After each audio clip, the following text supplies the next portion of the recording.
Good morning. How the devil are you doing this fine day? I hope you're all fit and well. Well, if Rishi Sunak is going down, it appears he plans to take construction with him. We will grant you key worker status so you can keep the wheels of industry turning in the midst of a pandemic, they said. The construction industry will lead us out of the post-COVID recession, they said. Construction will play a pivotal role in the levelling up of the nation, they said. And now it looks highly likely that the government will throw the industry under an oncoming train by not seeing the HS2 project through to fruition. It was bad enough when former Prime Minister Boris Johnson axed the Leeds leg of the proposed rail line, but now it appears that his former Chancellor and our current Prime Minister will repeat the trick by pulling the plug on the Birmingham to Manchester portion as well. They will render HS2 a massive white elephant that will have accomplished nothing aside from spunking great gobs of cash, ripping up the countryside for no good reason, and leaving many in the construction sector to lick their wounds. What happens to all those companies that were set to be part of the Birmingham to Manchester build programme? What happens to all those workers that were set to be part of the construction? What becomes of all the apprentices that were lured into the sector with a dream of being part of an historic project, only to have that dream snatched away at the last moment? If, as Sky News is reporting, the final part of HS2 is to be scrapped, it will be the final nail in the coffin of the UK's levelling up initiative. It could be the final nail in Rishi Sunak's leadership. It also demonstrates a catastrophic lack of foresight, ambition, and fortitude within the UK government. None of which actually matters in the grand scheme of things, but its impact upon the UK construction industry and those working within it could be devastating. We can only hope that Sky News has got it wrong, or that Rishi Sunak senses the mood in Manchester and steps back from the brink. Now, without further ado, let me roll the intro, post the question of the day, and get this show on the road.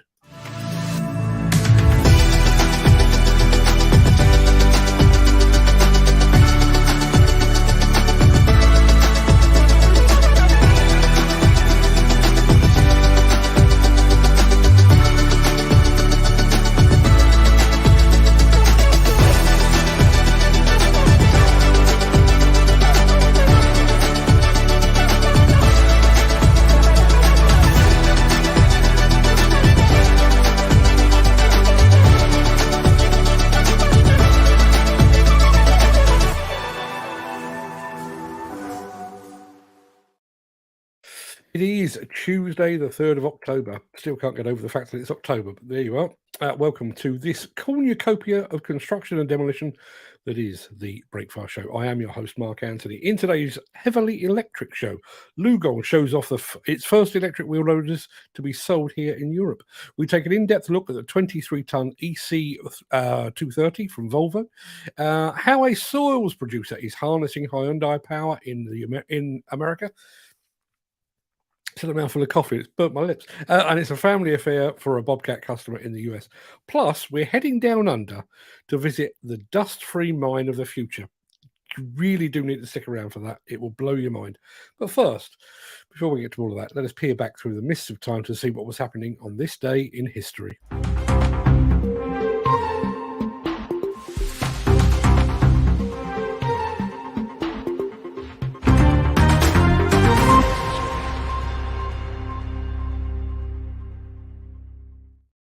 On this day in 1778, Captain James Cook dropped anchor in Alaska.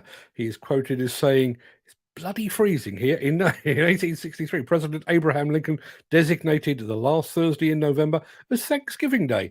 Sellers of turkey and pumpkin pie have been rejoicing ever since. In 1941, the movie The Maltese Falcon premiered in New York. Humphrey Bogart and all. On this day in 1990, the West German flag was raised above the infamous Brandenburg Gate to mark the German reunification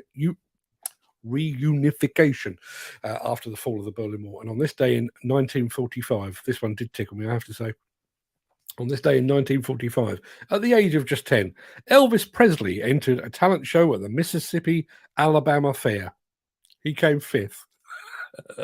Now, before we get into the real meat of the show, let me remind you very quickly of our question of the day.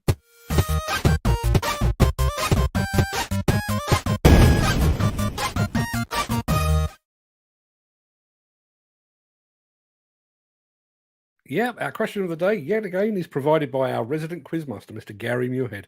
And it is quite simply, what have you always wanted to learn, or what have you always wanted to try? Personally, I'd love to be able to play the guitar. Fred once gave me a lesson for about 30 seconds. It didn't go well. He's never offered since. And having spent a lot of time in Italy this year, I also have a real itch to learn to speak Italian. I've no desire to become fluent. I wouldn't get to use it often enough, but enough to get by, order food and to surprise my Italian friends. That would be cool. Obviously, we bring you what's happened on this day in history, and I know Peter McKenna uses a different website, and he does exactly the same. There's a couple there that we'll get to after the chat, but here's one that I didn't spot, didn't come up on mine, mainly, I think, because the website I use is American. How about this? On this day in history, in 1959, postcodes were introduced in Britain. Postcodes. Where would we be without postcodes, I wonder? Yeah. Anyway, going back to the question of the day, what would you like to learn? What would you like to try? What have you never got around to doing either of those things with? Let us know in the chat. We'll come back to it after the show.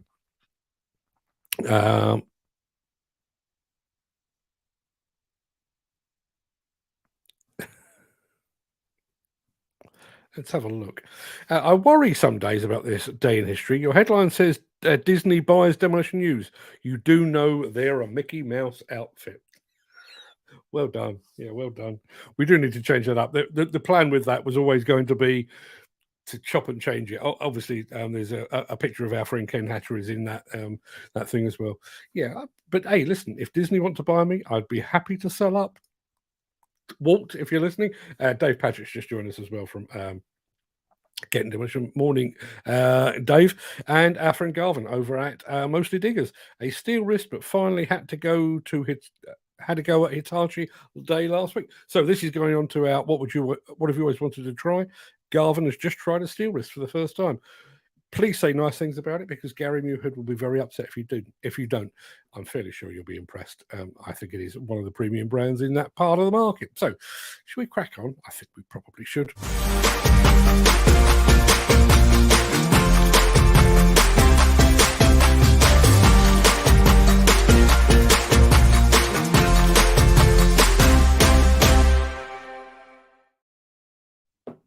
Oh, excuse me, more coffee. We don't get to feature LiuGong equipment here on the Breakfast Show anywhere near often enough.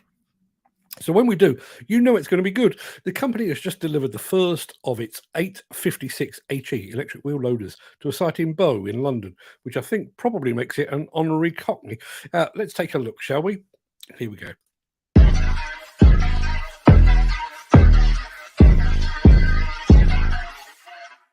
Welcome to Bow in London, and today we're here for the launch of our brand new EV856 from LiuGong.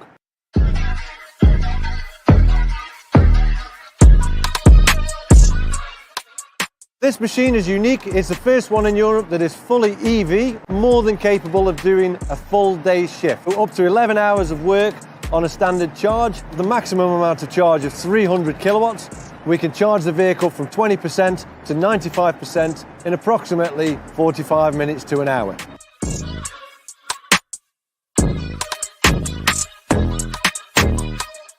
The choice of electric machine for this location was partly due to our environmental controls. So we're trying to improve our carbon footprint with the bigger trucks in here now. We're looking to trial this machine behind us right across the UK, not only in London, in Scotland, Wales, in the Midlands.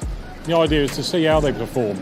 On the machines we've put in service so far, what they are doing is what they say they'll do, and we've had very little breakdowns, and when we have had a breakdown, the response has been very good. It's very personal. We call in, we get the response, we get an engineer straight out. So at the minute we've had the machine now for about 8 weeks. Great machine, very powerful, much better than the diesel machine, obviously with the emissions. Zero emissions at the minute we're trying to keep down to a minimum. You can't get any better than with a fully electric loading shovel. Aggregate Industries is on a journey to net zero. We're the first ones to have the fully electric loading shovel in Europe. Plus, Aggregate Industries will be looking to get 2 more electric loading shovels to go in 2 of our plants at Watford and HS2 project.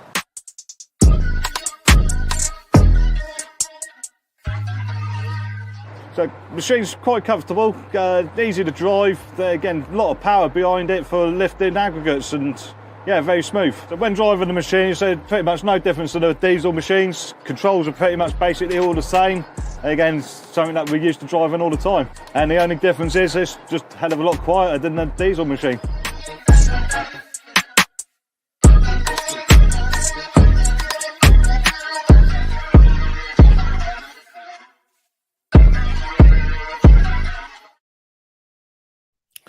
Yeah, I realise we have very mixed feelings about electric machines out there. So what do you make of the LiuGong 856 HE electric wheel loader? Is it hot or not? Have your say. I know we've already had a couple of comments. Let's have a look. Dan Cullen, morning, Dan, and good to see you again. I missed you last week. Wow, that's a nice shovel, he says. I agree, but is it hot or is it not? That looks a beast, says Peter McKenna. I wonder if it will stand up to mainstream manufacturers. I have to say the way that LiuGong has made inroads into demolition, I'd have to say it probably will. Tom Whiting says they'll go all electric if it can work 11 hours straight off one charge. Yeah, I wonder how they're doing that, because that's a lot more than anybody else seems to be getting. Will the plant and equipment in and around London come under the new ULEZ restrictions? I think there's like a branch of the ULEZ restrictions, but yes, they will.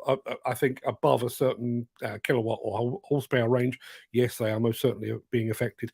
And certainly, I know a lot of the people that I deal with in demolition are having to renew their equipment fleets in order to match those requirements. Dan Cullen says, that must be the first machine to do a full day. I think it may well be, and it's a big old lump as well. It's not like it's a mini excavator. I wonder what the daily savings are on fuel compared to diesel. What's a diesel one burn? 150 litres? Good question, if anybody knows the answer to that. Glenn Johnson says, nice shovel, but still not sold on electric.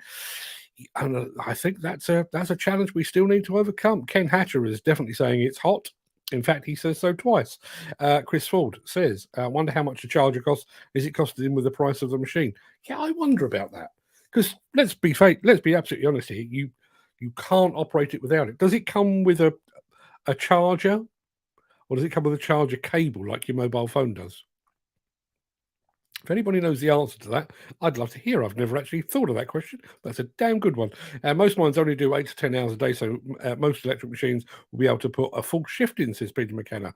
And Dan Cullen says, unquestionably hot. Right, shall we get back to... We've got more electric coming up, which I'll tell you about in just a second. But first of all, let's do one of these. If you are enjoying this episode, please consider supporting the show. You can leave us a tip at buymeacoffee.com/demolition news. I'm going to throw back to the chat as well. We still don't have any figures on resale values on electric equipment. We don't. The only update that I've had in any way, shape or form was when I was speaking to the fine folks over at Volvo Construction Equipment when I was in, where was I? Hamburg a month or two ago. And they were basically saying they were anticipating that resale values on electric machines would be higher than those on diesel machines, because fewer moving parts. If you can switch out the batteries, you've effectively got to buy a larger new machine, as long as you've looked after it, of course, which frankly impacts resale values, whether it's diesel or electric. Now, let me just have a look at this one. ULEZ is one of the biggest cons. Pay to pollute. Who thinks these schemes up? Transport for London, I think, came up with this. And yes, listen, I've said it before, I'll say it again, I will continue to say it. It doesn't affect me, even though I live in the ULEZ area. The whole of the ULEZ thing is being sold as a way to reduce carbon emissions. But if you're willing to pay £12.30 a day, you can belch smoke into the atmosphere to your heart's content. Is that really moving things forward in terms of sustainability? I don't believe so. Now, if you were here at the top of the show, you will know that I spoke of the UK government's lack of foresight and ambition that will see the HS2 project probably fall well short of its planned destination. I'd like you, with that fresh in your mind, to compare and contrast it with this. 2022 is the year the Onslow Iron Project became a reality. It's the first mine-to-ship, dust-free iron ore project in Australia. The project will unlock billions of tonnes of stranded deposits that would otherwise remain undeveloped in the West Pilbara region of Western Australia. It will use MinRes's innovative and proprietary equipment designed to process and move bulk commodities at lower costs with a reduced environmental footprint. The Onslow project is located in the Pilbara, only 150 kilometres from its final export location at the Port of Ashburton. This means it's the shortest pit-to-port operation in the region, which will make it one of the most cost-effective iron ore projects. With a production capacity of 35 million tonnes per annum, the economics of this project really stack up. MinRes will deliver 100% of the mining services from pit to port under the largest mining services contract in Australia. In close proximity to the operation will be a full suite of state-of-the-art logistics and infrastructure. At its heart is the NextGen Crusher. The innovative NextGen Crusher has a small footprint with lower dust and noise emissions and low capital and running costs. It is perfectly suited to the Onslow ore body. Another key aspect to the Onslow project's success will be the efficiency of the supply chain, with some of the lowest road train haulage costs in the industry. A dedicated private sealed fenced haul road running our world-first fully covered autonomous 330-tonne jumbo road trains will allow safe and efficient transport to port. The innovative technology and efficiency applied to the autonomous road trains, as well as the shorter haulage distances, means this project will achieve some of the lowest greenhouse gas emissions delivered in the industry today. A fully enclosed, negative pressure dust-free storage facility will house the ore at port. From the storage facility, the ore moves through a covered conveyor to the transhipper, a dedicated vessel for the transport of the ore offshore to Cape-size carriers. The established port is well equipped for MinRes's needs, and our transhipper system has a significantly lower environmental impact without the requirement for major dredging and deep water berths. The port is easily serviced by the Onslow township and community, with the Onslow airport ensuring easy access to the port. Our proximity to customers in Asia gives us an additional shipping advantage. We're also setting a new FIFO standard with our industry-first resort-style accommodation to ensure the physical and mental well-being of our people. Larger rooms with private alfresco areas, restaurants, tavern, commercial gym, Olympic-sized swimming pool and a wellness centre will help create a community feel and encourage more women and couples to live on site. We're committed to making a positive impact on society through partnerships and contributions that strengthen our communities. We're supporting a range of community projects in Onslow across our focus areas of health and wellbeing, education, Aboriginal engagement, employment, and the environment. As we develop the project, we're listening, responding, and adjusting our approach according to community feedback. The project will provide long-term benefits to the local traditional owners, such as the Thulungi and Robe River Kuruma people. What others might have seen as stranded deposits, we see differently. Our tenacity, experience and innovation make Onslow an exciting and viable project, creating thousands of direct and indirect jobs for West Australians and hundreds of millions of dollars per annum in state royalties. This is a project with many benefits. This long life and low cost operation is going to transform our iron ore portfolio, add significant value to our shareholders, and contribute to people and communities all around Western Australia. This is a flagship project for MinRes, and we're proud to bring it to production.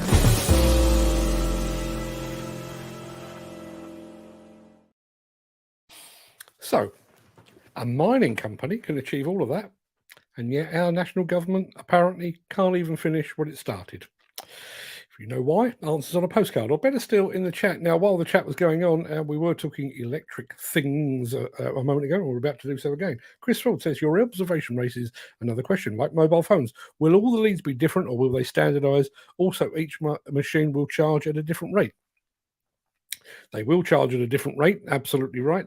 So, again, I think the things like the Emma app that Volvo have developed to keep it, to be able to monitor it from the cab, charging levels and charging requirements, I think is going to be vital. Going back to the ULEZ discussion, Peter McKenna says, I'm a blue badge holder. I could drive a 6-litre V8 in the ULEZ zone and not pay a penny.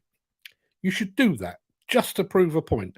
Peter McKenna says, at the moment with electric cars, there are 2 standardised leads. Hence why chargers have 2 ports on them, or they could all have different ends on one end and have the input lead as a standard product. Yeah, again, it's early days, but you would love to think that people will have the good sense to actually standardize on a single lead, or we could end up with the VHS and Betamax, or we could end up with the iPhone and Android phone situation, which is not good for anybody. Dan Cullen says some plans that those Aussies know how to make a mind. Yeah, I mean, think about that. Okay, now we're talking about a train line here with HS2 from Birmingham to Manchester. I don't know what. Let's just off the top of my head, let's just say it's 100 kilometres, and we are struggling to the point of actually walking away from it. And yet, there in Australia, they are going to have road trains, dust-free road trains, virtually emissions-free, running 150 kilometres in either direction. And it's just a mining company, a private mining company, and they're going to make that happen. Why is that so hard? I wonder if that mine is the Australian equivalent of HS2. We shall see. That's the question of the day. We'll come back to that. Ben Hanratty has just joined us this morning. Ben, thank you very much indeed for being here. Ken Hatcher says, big money. They're selling iron ore. We'll have to pay for HS2 from tax. It's very true. It is very true. But again, we are the taxpayers. The problem with politics as it stands at the moment, in my opinion, is, well, twofold. First and foremost, because it's all short term. So there is every possibility that Rishi Sunak will not be here in 4 years' time, which is roughly, I think, is the earliest possible date that parts of HS2 will actually open. So no longer his problem. But also, it just seems so short-termism, rather than looking at what the country might need 10, 20, 50 years hence. It's just looking at what we need right now. And unfortunately, because of the way that general elections work, even if we categorically as a nation stood up as one and said, no, HS2 must go ahead, we don't have an opportunity to do that until, what is it, a year, 18 months' time? By which time the whole thing will have been mothballed anyway. We have no opportunity to show our feelings. We did before everything was privatised. Some of our mines were on a massive scale. That is certainly true. In the 1800s, they had the same trouble as we're having now with HS2. And yet, I've said it before, the London Underground system, designed and partially built by the Victorians. The Channel Tunnel, the first part of the Channel Tunnel, was built in Victorian age. It took a long while to actually bring it to fruition, but not through a lack of ingenuity, not through a lack of foresight and innovation. It was purely because we didn't want to be invaded by the French, but under the cover of darkness. Nothing more complicated than that. We had those capabilities. We have the capabilities now. HS2 is perfectly achievable. And yes, I do think that the construction industry, does need to take a long, hard look at itself in the mirror, because one of the reasons that the whole thing is on the verge of being scrapped is because of runaway costs. I do think we need to take a look at that. But I would imagine, I'm sure somebody will be able to go onto Google while I'm talking. I don't know what the London Underground would have cost in Victorian ages. Fortunes, I would imagine, fortunes, but they had the foresight and the fortitude to say, we're going to need it, let's crack on. And that's exactly what they did. So with all that being said, you can tell I'm a little upset about HS2, can't you? Let's have one of these.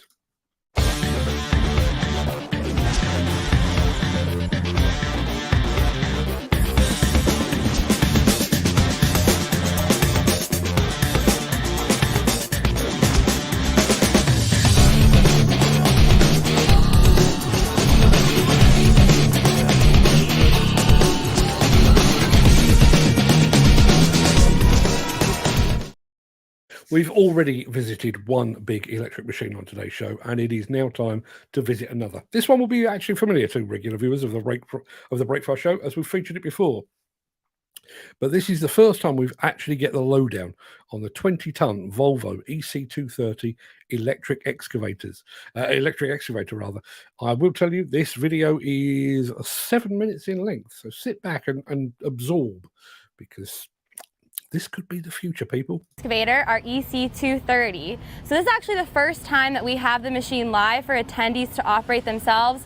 they can actually use our dig assess technology and demo some grade control. But before we talk about that, I'm going to have SS Kim and Lars Arnold give you a walk around of the machine and get all the ins and outs of what's so great about this electric excavator. Hi, my name is Seung-Soo Kim, and you can go by SS. I'm a product manager for medium-sized excavator, and I'm with the Lars. Hi, I'm Lars Arnold. I'm the product manager for sustainable powered equipment at Volvo Construction Equipment. So this EC230 machine is 23-ton full electric machine. This is industry first full-size, medium-sized excavators. You guys see that in the medium size, small size of the electric machines, but not like this EC23-ton machine. We are the first global OEM supplier having this size of machine commercially available as a first step in Europe. Second step will be North America. This is not the dealer solution or aftermarket solution, purely designed and developed by Volvo and produced by Volvo. Yeah, as the machine sits behind me here right now, that's how the machine is coming out of the factory. Some pilot machines for the North American market and being shipped to the European market to our dealers and our customers. This machine's performance and the production is same as conventional type diesel engines. As an example, so we had the machine with I will not mention name, but with a large customer. Everything checked out, productivity, performance, much less maintenance, controllability or responsiveness of the controls. So it's everything checks out. What you can do with a diesel machine, you can do with the electric machine as well. Yeah. But it actually feels better and stronger. Let's walk around the machine. You know, if you don't mind, let's look at some components here. Our machine, we can open the doors and show you what's inside here. So here we have the oil cooler. We have, the cap has heat and AC. So here's the condenser, some other equipment or fuse boxes in here. And here is the heart of the machine. Here we have the battery pack. So we have 4 battery packs, one on top there, each 66 kilowatts. So we have a total capacity of 264 kilowatt hours available to run the machine. With this power, with this energy storage, we actually can run the machine. We tested this. 3 to 5 hours, depending on how hard the application is. And another thing we are doing right now here, we are charging the machine. To cancel charging, simply push the button here. It cancels charging. The light will go dim here, unplug the cable, and you're ready to go. Yeah, that's how easy it is. Charging cancelled, plug it back in, and the machine is charging again. When the cable is connected to the machine, and then main monitor inside the cab will showing this machine is being charged certain percent, 80% or 90%, and then it'll show how many hours it'll take to be fully charged for tomorrow. Good point, I forgot about this. Let's walk around. Okay, we are now on the right side of the machine and I will show you something more. So here we have the batteries from the other side and you see some lines in there. Let me point them out. So there are lines there, they have coolant. So the batteries actually have an active thermal management. They are cooled or heated to keep the batteries always at the perfect temperature. The electric motor here is also water cooled. So we have a radiator up here to cool the batteries. We have another radiator up front to cool the electric motor. And it's the same electric motor as we have on our Mack trucks, Volvo trucks. And then we have a gearbox here and here from the hydraulic pump, SS.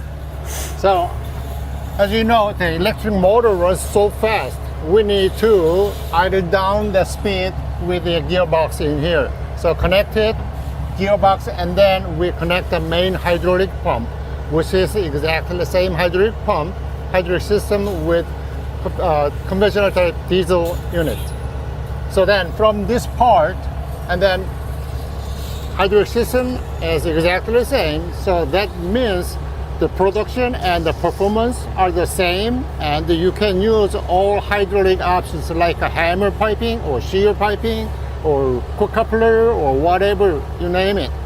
So this performance and feasibility is same as diesel unit, but instead, and this machine noise level will be quite lower than diesel one and less vibration.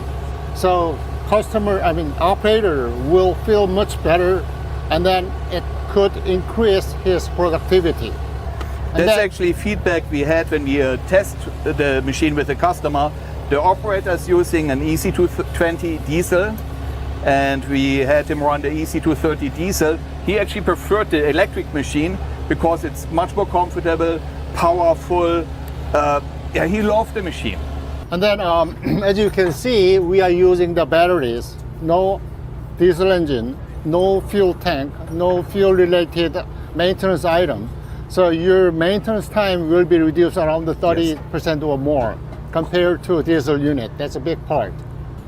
And then last component will be in here, and open this side door, and then you can see another cooler here. So that is cooler for electric motor.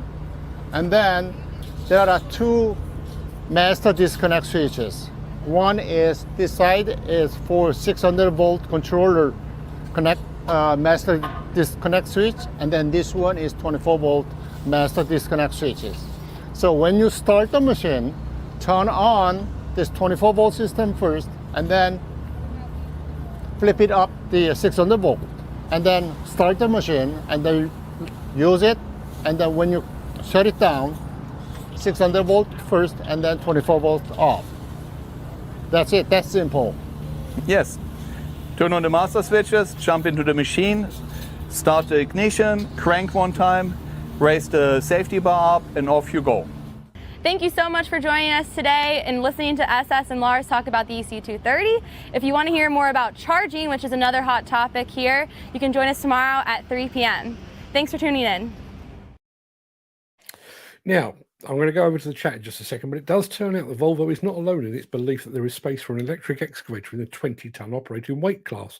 We've just received news that Komatsu will be following suit with the launch of the PC200 LCE-11 and the PC210 LCE, also -11, all powered by lithium-ion batteries, and they will be landing possibly before the end of October, but certainly before the end of the year. Now, I did say I was going to throw over to the chat, and I'm going to do that. Let's have a look. There was a couple there that really... I mentioned the fact that the UK construction industry needs to take a long look at itself about the runaway costs and timing of HS2, which is all true, I think, at least in my opinion. Shoot me down if you will. But HS2 should have been implemented with time constraints, says Peter McKenna. What does it say about the government's ability to actually procure major projects? The fact that costs, time have got away from it to the degree where it's just got enough. Something broken there. And as I say, I do think the industry does need to take a long, hard look at itself, even though the HS2 has been built through energy crisis, materials crisis, wage crisis, and all the other crises that we seem to encounter. But the government, I think, does need to take a long, hard look at itself and its procurement procedures. Dan Cullen says that the HS2 is making the UK government a laughing stock, can't accomplish these major projects compared to other nations. And that is precisely how I feel about it. You imagine if you're the head of France or Italy or Germany or America or Japan looking at the UK, well, they can't even build a railway. What's wrong with them? And bearing in mind, the UK was a railway pioneer, an absolute global pioneer. And now we look at a rail project, which compared to all that we've accomplished in the past is a minor construction job. And we've gone, nah, it's a bit expensive, bit difficult, can't do that. Gutless. Now, I asked about the London Underground and Peter McKenna, who is a mine of information, a dust-free mine, quite possibly. Permission to start was granted on the 7th of August, 1854. 1854, people, by the North Metropolitan Railway Act. Next came the task of raising the funds to pay for construction. It was estimated that around £1 million will be required to complete the project, just shy of 100 million in today's money. Yeah. London Underground cost. Nope, we've already had that bit. Here's another bit. Testing was carried out on the line during construction from November 1861 onwards. So hang on a minute. Let me just quickly pop back. Permission was granted in 1854 and they were testing it in 1861. 7 years. Underground. In Victorian times. Without lasers and GPS and hydraulic excavators. Okay. Total final expenditure, £1.3 million. After inspections by the Board of Trade, the Metropolitan line opened to the public on the 10th of January, 1863. The line ran from Paddington to Farringdon Street via Edgware Road, Baker Street, Portland Road, Gower Street and King's Cross stations. 38,000 passengers used the Met on the first day, and then we lose the end of that. Now, let's have a look. Going back to Volvo, Jim Turner says, I reckon there'll be a large-scale Volvo excavator machine, or electric machine rather, going to a quarry in Derbyshire as soon as possible. Do you know something we don't, Jim? Let me know. Dan Cullen says, that's a nice machine, but will be a lot heavier. A lot heavier rear compared to diesel engine. And what about the slew ring? It's a good question. It's a valid question. It will be heavier because those batteries do weigh an enormous amount. I would like to think that a company as good as Volvo Construction Equipment have probably had the foresight to make allowance and beefed up the slew ring and other components to take the weight as well. I would pretty much bet my life on it. Be okay as long as lads keep their hands away from doing daily checks. I can see someone going bang, he says. Dan Cullen, I wonder if... Is that Asian guy spying for an Asian manufacturer to give them information? Probably not, I would have thought. I'm fairly sure Volvo would have vetted him. I'm not going to try and pronounce that, but this is the one up in Norway or Denmark. On that project, the EC230 electric has proven its metal working tirelessly all day long. Operators have tested to its equivalent digging power when compared to its diesel counterpart, and they've even noticed swifter cycle times. I've only played with electric machines at exhibitions and at the JCB quarry up in Staffordshire in Uttoxeter. So I've got no real cycle time information. What I can tell you is I've operated hybrid machines and they are way faster. The whole slew motion is much faster. Chris Ford says, when they first built the railways, most people wanted the railway to come to them. No environmentalist or planning permission required. Most of the land was owned by the few and industrialists. Road transport was horse and cart, or if you were lucky, canals. When Uncle Adolf built the autobahns, bet he didn't have to worry about such things. HS2 has been a lost opportunity to update rail transport due to the fact that it's running on a gauge that is over 100 years old and limits the size and weight of trains. I was telling my friend Stefano Pansieri the story about, and I'm sure have I told it here before? I may have done. The fact that the fuel tanks or the fuel vessels on the space shuttle are exactly 2 horse arses wide. The reason for that, according to legend, is they arrive by rail, and the rail line that serves whatever it is, Cape Canaveral or whatever it is, was originally a horse track. So it was wide enough to allow a horse to go that way and a horse to go that way, but it was also wide enough to take a horse and cart with 2 horses. When they replaced horses with trains, they stuck to the same width and the same gauge, and so the fuel tanks of the space shuttle traveling through there have to meet the height and width restrictions, and therefore the space shuttle and all its advanced computer wizardry is all dictated by the width of a horse's arse, or in this case, 2 horses' arses. The struggle to get permission to go through people's land, as such, many railways were cut short, only being connected during the First World War to transport munitions, says Peter McKenna. I think we're back to the underground. Uncle Adolf only built the Autobahn to move military munitions quicker than rail. The Russians ran on different gauge rail, which slowed them down. Didn't know that. I did hear a thing once, and there is more of the show to come, but we're on a bit of a roll here. I did hear a thing once that the entire global aviation industry runs regardless of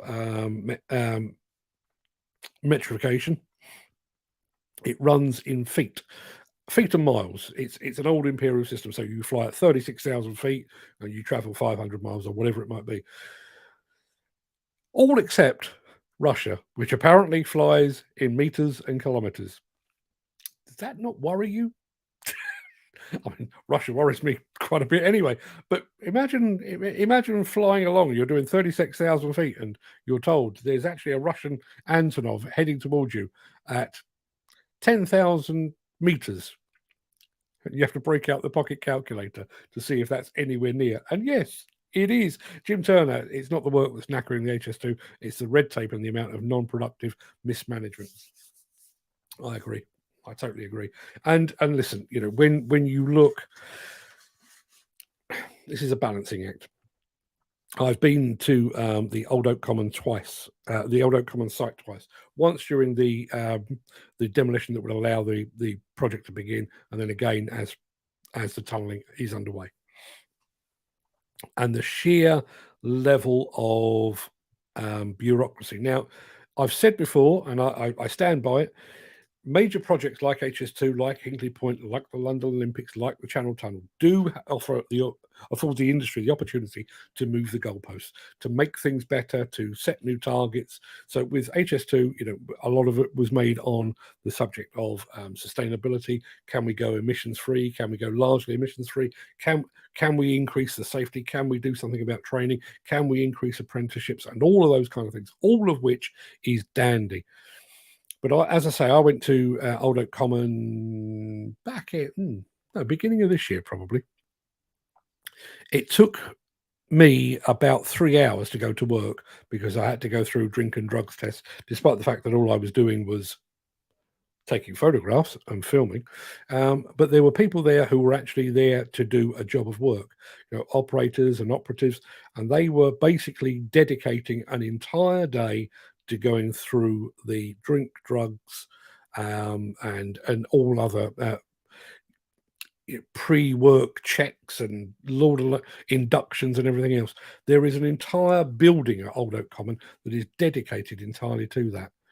I realise it's a big site. I realise it's a big project, but is that absolutely necessary? And think about the costs that go with that. You know, that building had to be built.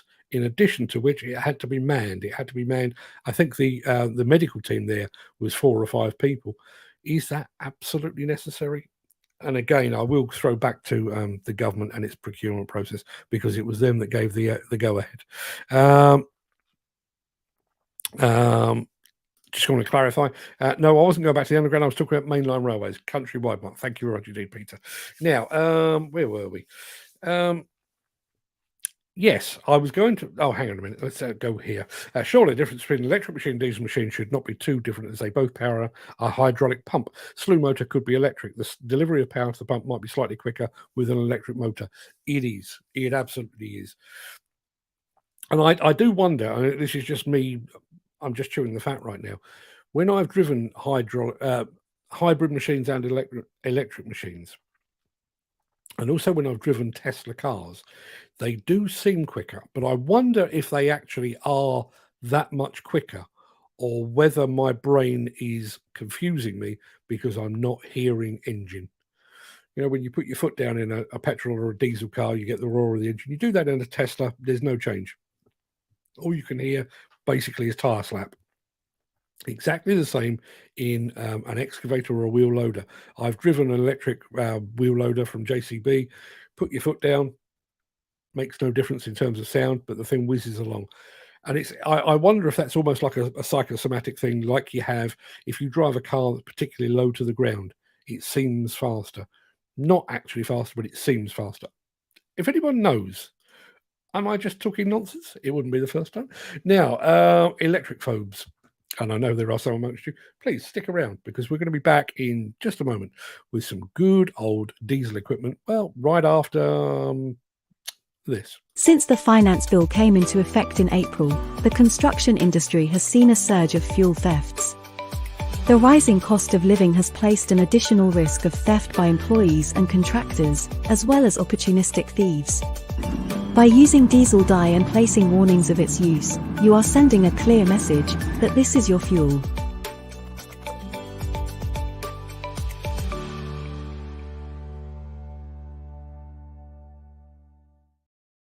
Comment of the day goes to Chris Ford. The only electric vehicles I've driven are a forklift truck and a milk float, so I'm no expert. Milk floats. Do you remember milk floats?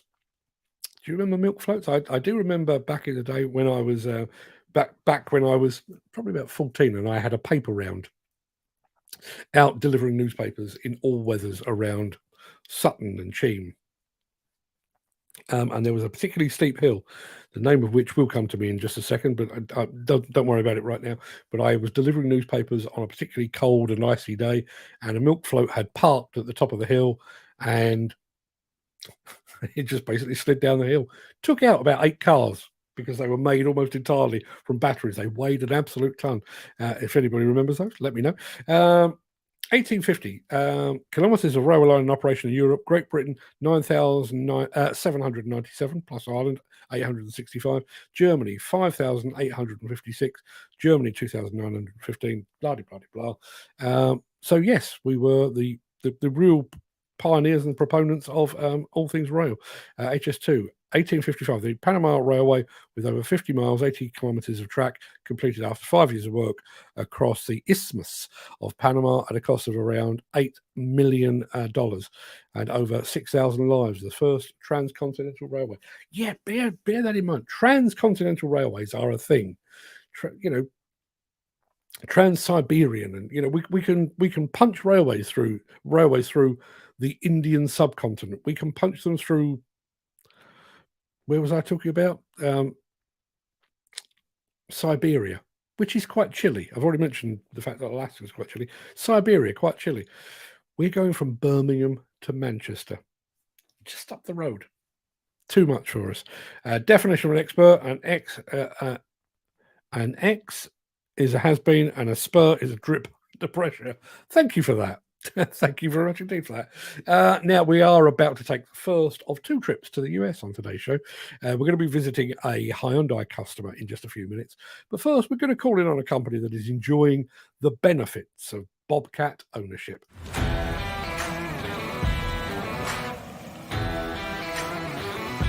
Now, when I started in the business, most people were still doing the old hand feed the chipper. And so my idea was, let's load this debris up. It's going to be faster. It's going to be more efficient.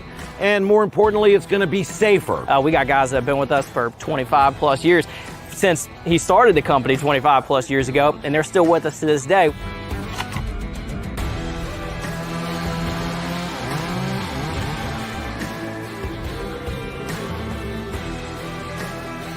Things I've learned from my dad have been really just how to gain respect from people and actually care about them and their well-being, because that's primarily what my dad founded this company on, was caring about humans. There's not one day that goes by that, I don't learn something from it. And the benefits of being a family-run business for our customers is that at the end of the day, our name is on the end product. If I'm out in public at the grocery store, I want them to be proud, say, hey, those guys did my tree work, because that happens. That's something we wear with a badge of honor.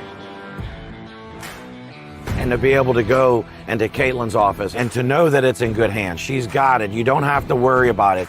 Corey's been more on the cutting edge of things. Corey is, the younger mind here, so I always kind of lean towards him.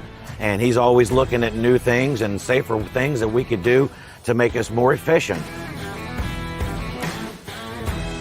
And we have safety meetings once a week, and we talk about new ways to, clean up jobs better, make sure that our clients are very happy. We're very surgical and methodical with our approach with every job. Usually surgical removals means we have a climber in a tree, taking it down piece by piece.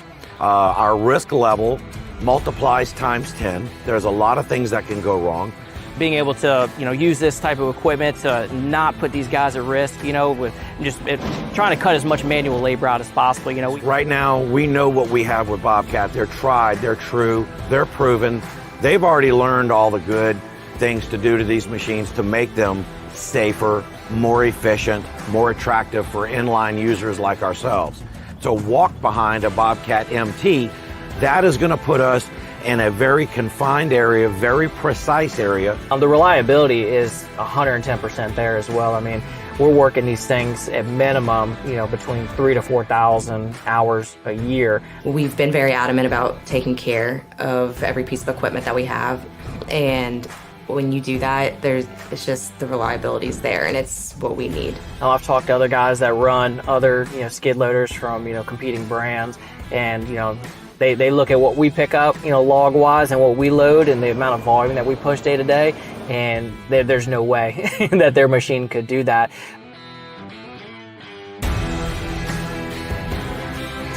How lucky am I? I get to come to work, I get to spend the day with my son, my daughter, and I always tell him, I said, you're awesome, but you're going to be 10 times as good as me. We get home after, a 12, 14-hour day, and we talk about ways to get better. It's a different level. I mean, these people, they become our family. But you just create connections and bonds with these people, and it goes so much deeper than work. You're building something, a legacy, and you're doing it with your family the whole time. So, and I love it. I couldn't change it for the world. Great video that Bobcat, says Dan Cullen. Thank you very much indeed. I totally agree. Now, Chris Ford has just pointed something out, and I wasn't going to do this, but I will do it because Chris has mentioned it. He says, looks like you've got a good audience today. Going to miss everyone, annoying everyone tomorrow. But unfortunately, I'll be back hopefully on Thursday. Well, whatever you're doing, Chris, good luck with that. Audience today, we've hit a new landmark. I don't know what that landmark is, but we've hit a new record because it said so on my screen. And I saw yesterday a certain female influencer in this industry was talking on Instagram, or not on Instagram, actually on LinkedIn, about the fact that her new YouTube channel had attracted 5 million views. 5 million views in a single month. Last month, the Demolition News YouTube channel attracted 13 million views. 13 million. Yeah. Let's have a look. Chris Ford says, nice little compact skid steer loader where you stand on the back, be handy around the yard. Totally. Always slightly nervous with those myself, and I've seen them particularly at exhibitions where they've built a ramp for them. Going up the ramp, absolutely fine. Going down just feels a bit. I don't know what the word for that is, but there you are. Let's have a look. Yes, we're going to be talking about more American machines, weren't we? So let's play this and then we'll get to the final film of the day. If you would like to buy a limited edition Break Fast show sticker, head on over to buymeacoffee.com/demolition news /extras. Now, for some reason, the bit of notes that I had, the script that I had, just vanished. I'm winging it now. I don't know what's going on. But we are off to America. We're off to America with the fine folks at Hyundai. I'll let the visual do the talking. We'll be right back after this. I'm Lynn Ryan, co-owner of Soils Incorporated with my husband Wayne and my son Brett. My name is Brett Ryan. I'm an owner-operator here at Soils Incorporated. We've been in business since 1993. We sell a variety of different soil mixes, amended soils, along with organic matter. Most of our business comes from small landscaping companies, large landscapers, municipalities, public utility companies, universities. The crux of our business is soil, topsoil, and soil-related mixes. We're expanding into sand and gravel. My passion for what we do is constantly providing for our customers, and that's part of the reason why we align with Hyundai so much when we purchase new equipment, is because we see the same values carried on through generations of equipment that we've purchased. We've used Hyundai equipment since 2007 when we bought our first loader from them. And my husband used it to load probably 90% of everything that was hauled out of here. To this day, my husband runs the 960 every day. That's his loader. He probably loads 90-95% of the trucks that go out of here. They are a workhorse and they are the backbone of this company. One of the reasons why we love our Hyundais is they're very easy to train people on. When it comes to getting an employee up to a productive ability, that turnaround time is very quick. Our Hyundai 160 excavator is a prime example. Any employee we've had that we've taught internally how to run excavator, that's the piece of machine we stick them in. Having a machine we know we can depend on is key, and the production that it provides is more than we can keep up with sometimes. Our relationship with Hyundai and with highway equipment is so critical because as a small family business, we need the best bang for our buck. It trickles down to what we can give our employees, how we can service our customers. And it is so critical that you have a great relationship with the people that you do business with.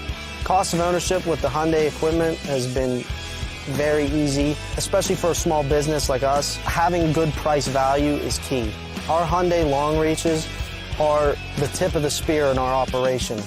Without them, we can't sell sand and gravel. The loyalty that we've had through Hyundai isn't just us being loyal to Hyundai. They've been loyal to us.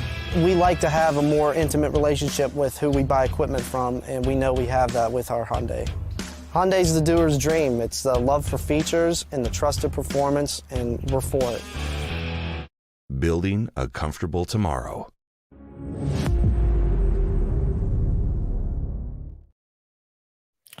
Now, I don't know quite how we ended up on this. Well, I do, because we're talking about HS2, but here's a comparison for you. Peter McKenna's been dredging Google. HS2, okay, the 1,318 kilometer Beijing to Shanghai high-speed route went from design to completion in 39 months. 39 months. It took us more than that to talk about HS2. Our friend Graham Footy Williams loves to watch it more. Got to go to the dentist and have 2 teeth pulled.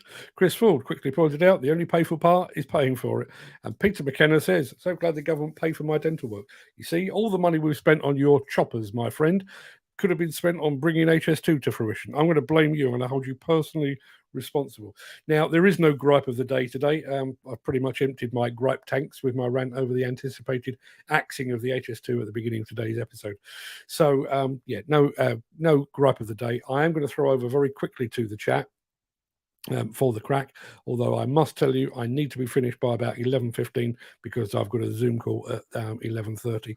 I could do with a cup of tea. So without further ado, let me what do I do now? Yes, I remember what I do. I roll the outro, don't I? And then I leap gazelle-like over into the chat to see what you're all saying today. You'd think I'd know this by now. If you can't stick around, please stay safe. Look after yourself, your family, your friends, and your colleagues. Hope and pray that HS2 goes ahead. And if you are employed on it, you get to retain your job.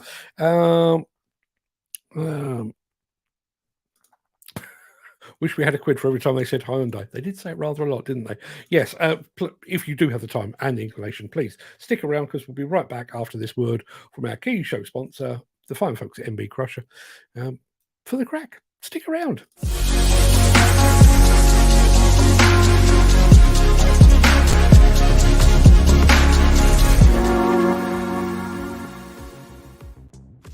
Yeah, good morning, everyone.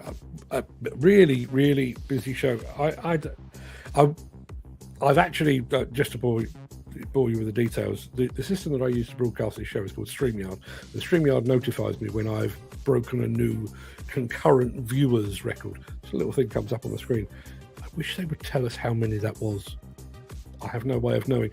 And the problem is, obviously you are seeing some of that activity. If you're watching on Facebook, you can see the Facebook activity. If you're watching on YouTube, you can see the YouTube activity. If you're watching on Twitter and so on down the line. But we could do with something to pull it all together. Say, you've just had, there was 100, 150, 200 people all watching concurrently. Wish that was available. Maybe one day. I have asked for it. We shall see. Now, first off the mark this morning was actually from YouTube, and it was our friend Tom Whiting. Good morning to you, Tom. Thank you very much indeed for joining us, and thank you for enjoying the YouTube experience. I have to say, if I were watching this show, would I watch this show? Yes, I would, because I quite like the host.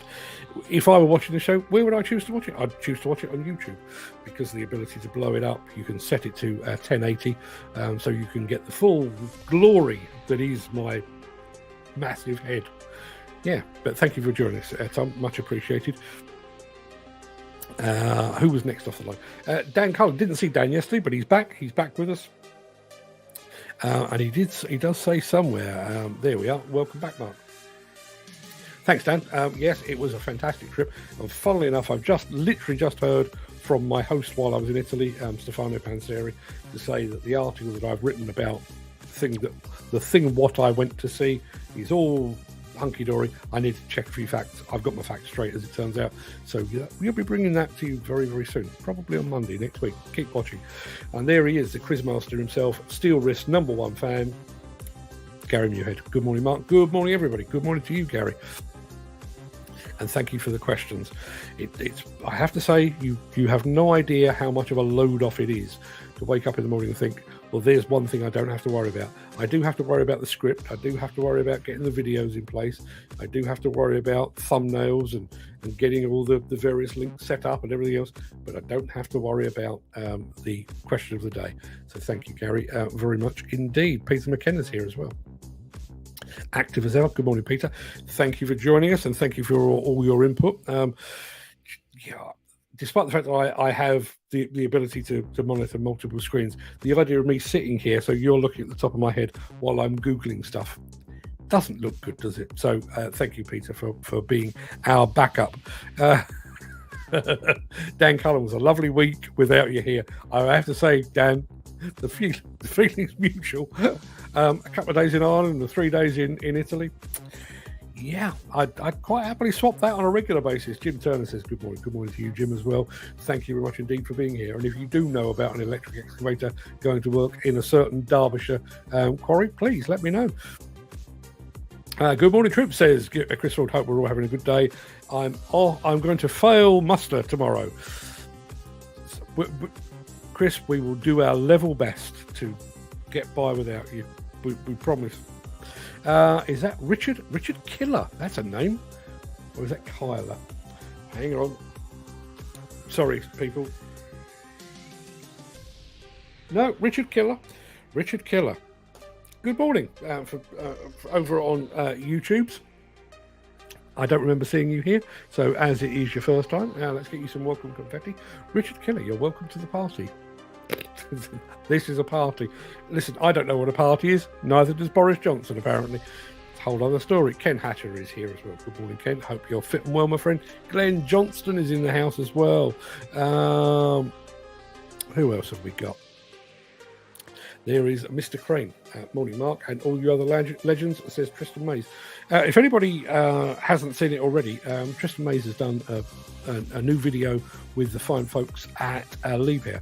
It is about cranes, which is a bit of a drawback, I have to admit, but the film itself is top notch. Go and have a look. Go and find Tristan Mays over on LinkedIn and have a look at his video with Lyle Sibbald at Liebherr Cranes. Absolute corking video, it really is. Go and take a look. You'll thank me for it later. The promises of HS2 are a bit like the checks in the post. Yeah, well, a bit like the checks in the post, but also a bit like the checks in the post. We told you it was going to be 100 quid, but we're only sending you 85 or something. Jim Turner, who has had this belief pretty much from the outset, they'll build on the land and claim they've created even more jobs. Yes, there are spin doctors whiling away the hours right now in Manchester, trying to make the government's cowardice and lack of guts into a positive as we speak. Mark Whiting's here as well. Morning, Mark. Thank you very much indeed for joining us. Good to see you here. Now, question of the day, not my question of the day, it's Gary Muirhead's. What have you always wanted to learn or to try? As I've said, I'd love to be able to play the guitar. There are 7 or 8 of them in the house, all owned by Fred. He plays guitar on a daily basis. I cannot play a note. Also quite like to play to speak Italian. I don't want to get carried away. I'm not planning to move there or anything like that, but I would love to be able to just converse with an Italian. Felt awfully uncomfortable this week going to Italy, and particularly when you're hanging around with people. You're going to their site and their company, and you can't be asked to speak their language. I realise that's a very British thing, but yeah, I think I could do better. Big waste of money. Said this at the beginning. Money should have been spent all over the country and a few power stations, says Ken Hatcher. Well, and there again, bearing in mind, the multiple reasons that are being bandied about why HS2 is being, or part of HS2 is being axed. What next? Could they look at Hinkley Point and go, do you know what? Kill that as well. Could they? Would they? We shall see. Tristan May says, if they wanted HS2 to reach London, and they should have started at Manchester, it's the only way of making sure it actually made it. And doesn't that say a lot? Yeah, doesn't that say a lot? You know, there's all of this talk about northern powerhouses and all that kind of stuff, but unless it's London centric, chances are it won't happen. And I have to admit, I've had an issue from day one with the term levelling up. I mean, for one thing, it sounds like something Donald Trump would say. For another, levelling up sounds like something that a spin doctor or a PR consultant would have come up with to make a fuddy-duddy old grey-suited politician look and appear trendy. It's like when TV adverts try to appear hip and groovy by featuring rap music, even though they're trying to sell you a really sketchy pair of shoes or something. I had a problem with levelling up to begin with. I have an even bigger problem with it now. It's not a matter of levelling up. It's a matter of equipping the nation for the future.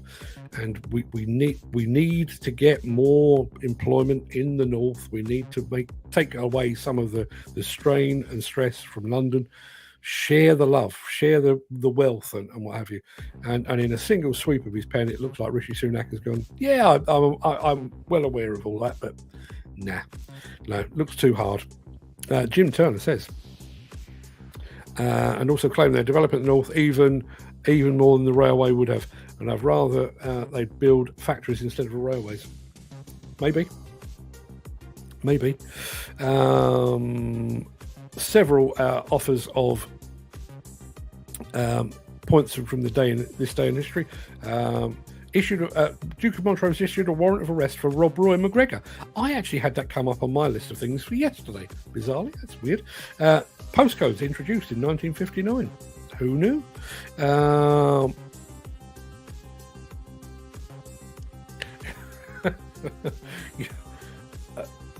I'd need to play it for you again, and I'm not going to do that. But as we do the intro, there is a mock-up of a newspaper that says that Demolition News has been bought by Disney. If you actually scratch the surface, Disney own everything. It's only a matter of time before one of their executives comes along and snaps it up. I live in hope. If anybody else would like to buy Demolition News or the Breakfast Show, it won't cost you a lot. Kent Demolition, Dave Padgett. Morning, Dave. We've still got a few more Kent Demolition giveaways to do, actually. I think all the prizes that we were supposed to give out have gone out, but I think I've got another couple to do at some point. So, keep watching. My question of the day, or Gary Muirhead's question of the day, was, what is a thing you'd like to learn or to try?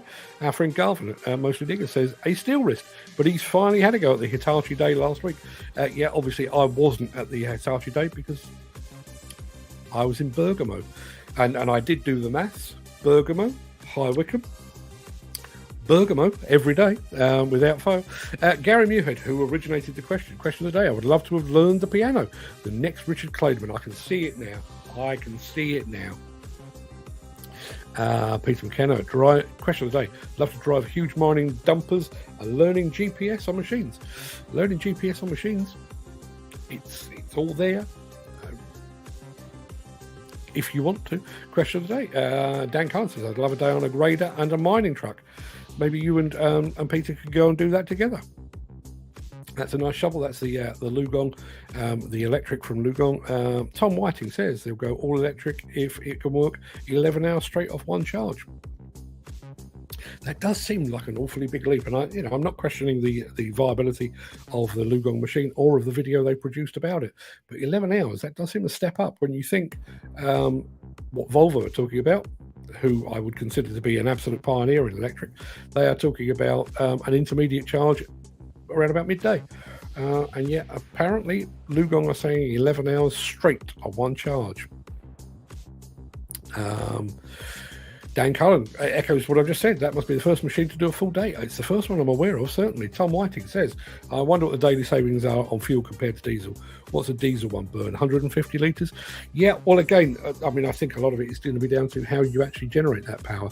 You know, if you've got the ability to convert solar power or wind energy, perhaps, into electricity that can be stored and then zapped up the machine, effectively you're running at zero fuel cost. Not a bad place to be. Ken Hatcher says the new LiuGong is hot. I agree. I totally agree. Glenn Johnston's nice shovel, but still not sold on electric. And I still think that is the issue we're going to have. There is still an obstacle to overcome, and I did find it interesting. I don't know if anybody else saw this, but I think Volvo are still in the midst of something of a marketing campaign talking about that very thing, about the fact that the switch from diesel to electric doesn't mean a loss of power, doesn't mean challenges with charging. They are really trying to big up the electric in comparison with the diesel. And I realise they've set some very, very ambitious targets on their sustainability and carbon emission reduction. But yeah, it's interesting to see, because we certainly sensed it here on the Breakfast Show and on some of the live shows we've done in the evening. Something of a backlash is too strong a word, but I think to begin with, everyone was awfully excited by electric because it was the next big thing. It was a nice shiny object. And then I think a few people have actually encountered it firsthand and are now going, what about resale values? What about battery life? What about what happens to the batteries afterwards? What about charging times and duration of operation and that kind of thing? So it's interesting to see Volvo are addressing that. Interesting point. Wonder how much the charger will cost, and is it costing into the price of the machine? I know Volvo certainly offer chargers for their machines. I would imagine they are probably a separate cost. Don't know the answer to that.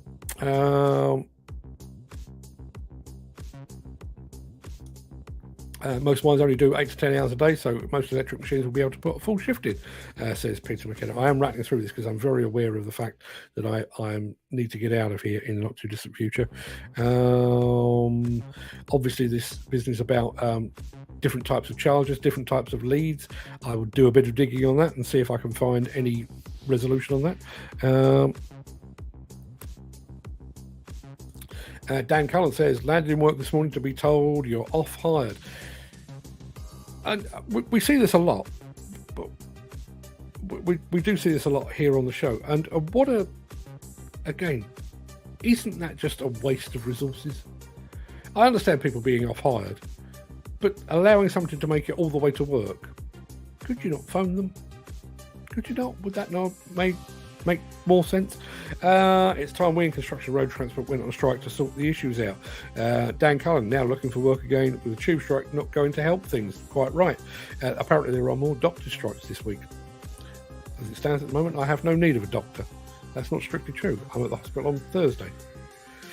I check. Landed in work this morning to be told off hired. Yep, got that one. Tube and rail strikes going to cause havoc this week. Yeah, and I would imagine neither of those will be in any great rush to get back to work, particularly given all that's happened HS2 wise. Sorry folks, going to grab some milk before the good lady dragon awakens. I'll leave you to that. The guitar properly, been trying for years, still not making sense. I tried to play my son's guitar once, and I can actually do an impression of how it sounded. Stunk. That was it. That was my one contribution to the world of guitar music. Never again. If everyone in construction demo industry watched the whole show, how many bosses would be spitting feathers? All of them, I would imagine. Although it is nice to note that we do have some bosses watching. And interestingly, while I was in Italy last week, talking to Stefano Panisseri, who is the CEO of Despe, the Italian demolition giant. He tunes in on a regular basis, doesn't do the chat thing, but he tunes in on a regular basis because he is able to quote some of the things that we do. But then also, while we're in the site office getting ready to pack up and leave, a guy came running in because he wanted to meet Demolition News. He's probably not watching, but I'm going to say good morning. Good morning, Cesare. Lovely to meet you. I do have a photograph which will be on Instagram at some point. I'm seeing 18 on Facebook of mine. And again, therein lies another issue. Just to clarify, that's the number of concurrent viewers. The trouble is, on Facebook, we're actually broadcasting to three different pages. We're going to Demolition News, Diggers and Dozers, and to Demolition Discussion as well. We're also over on Twitter and LinkedIn and YouTube. And so, yeah, all of those things need to come together. I think you'll need to extend the show twice a week by 15 to 20 minutes. I thought I'd already done that. And I think that probably wraps things up. Was there another one? I'd love to get on a piano and learn it, says Dan Cullen. there's a piano in my house. Unfortunately, Fred can play that as well, just to make things even more annoying. People are suspicious of new technology, says Chris Ford. I can remember when servo controls first appeared, the old guard worried about lack of feel and reliability. Now everyone takes them for granted. Will be the same with electric and hydrogen machines. I totally agree. Chris Ford says off hire. It's always been a last minute thing. Laid off on Friday before Christmas was standard practice with some firms years ago.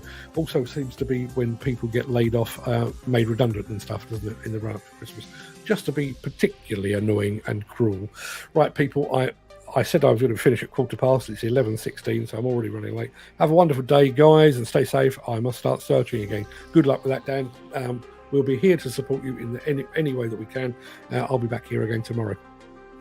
Forget more of this. Hopefully, we'll be able to keep it under an hour tomorrow. There's no chances there. So people, go and have a fantastic day. Wish me luck with my Zoom call. And I'll see you all again very, very soon. Thanks for all your input, as always. Take care of yourselves. And Dan, good luck finding a new role. All the best.